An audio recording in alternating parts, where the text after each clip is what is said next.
Hello friends, अस्सलाम वालेकुम। आज का हमारा टॉपिक है जनरल एंट्रीज़। यह अकाउंट्स का टॉपिक है और ख़ास तौर पर ये इंटर कॉमर्स के स्टूडेंट के लिए बहुत इंपॉर्टेंट टॉपिक है। एंट्रीज़ होती क्या है? देखिए, पूरे मंथ में जो हमारा लेन देन होता है कारोबार में, कैश आ रहा है, कैश जा रहा है, उधार पे माल जा रहा है, उधार पे माल आ रहा है, उसको जिस बुक पे हम एंटर करते हैं उसको हम कहते हैं जनरल। ठीक है। इसका फॉर्मेट कुछ इस तरह होता है कि डेट होती है, उसके बाद पर्टिकुलर्स होते हैं, फिर पीआर होता है, फिर डेबिट होता है और फिर क्रेडिट होता है। तो ये हमारे पूरे मंथ का हमारा है ट्रांजैक्शन। इस ट्रांजैक्शन को हम जनरल में एंटर करते हैं। तो स्टार्ट करते हैं। सबसे पहले फर्म का नाम आता है, जो हेडिंग डालते हैं जनरल। उसके बाद हम इस सवाल को स्टार्ट करते हैं। अब फॉर एग्जांपल फर्स्ट ट्रांजैक्शन मैंने आपको यहाँ पे दिया है कि ओनर ने कारोबार स्टार्ट किया विद कैश इन्वेस्टमेंट। कारोबार में पैसा आया है।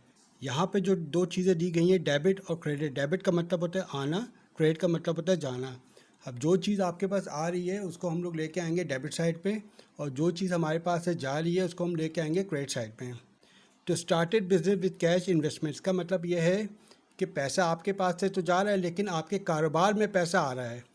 और ये जो आपके XYZ फर्म है, ये आपका अपना नहीं, ये आपकी कारोबार का है। तो इसका मतलब है कैश जो है कारोबार में आ रहा है, जिससे कैश को यहाँ पे होता है डेबिट और कैपिटल आपका क्रेडिट होता है। दूसरी एंट्री है कि open a bank account.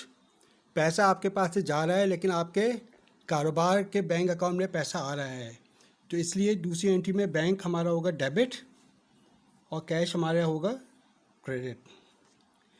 Third entry में आप देखें, परचेजेस मर्चेंडाइज ऑन अकाउंट।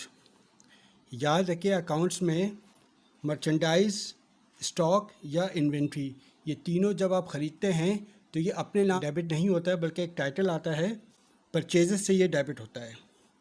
ठीक है। और उसके बाद ऑन अकाउंट का मतलब होता है कि आपने उधार पे माल ख़रीदा है, तो इसका मतलब है ये एंट्री ऐसे बनेगी, परचेजेस डेबिट होगा और अकाउंट्स पे क्रेडिट होगा। फोर्थ एंट्री है, यही एंट्री है लेकिन ये कैश से अब ये है, परचेज़ किया आपने मर्चेंडाइज फॉर कैश, तो ऑब्वियसली डेबिट क्या होगा, परचेजेस, और क्रेडिट क्या हो रहा है, जो आपके पास से जा रहा है वो कैश है। पांचवी एंट्री आपके पास है सोल्ड मर्चेंडाइज ऑन क्रेडिट।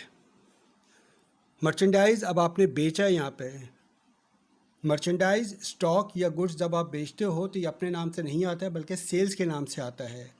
और यहाँ पे आप देख लें पांचवी एंट्री में सेल्स आपका क्रेडिट हो रहा है और ये पैसे आपके पास आए नहीं है, उधार पे आपने बेचा है, तो अकाउंट रिसीवेबल आपके पास यहाँ पे आएगा।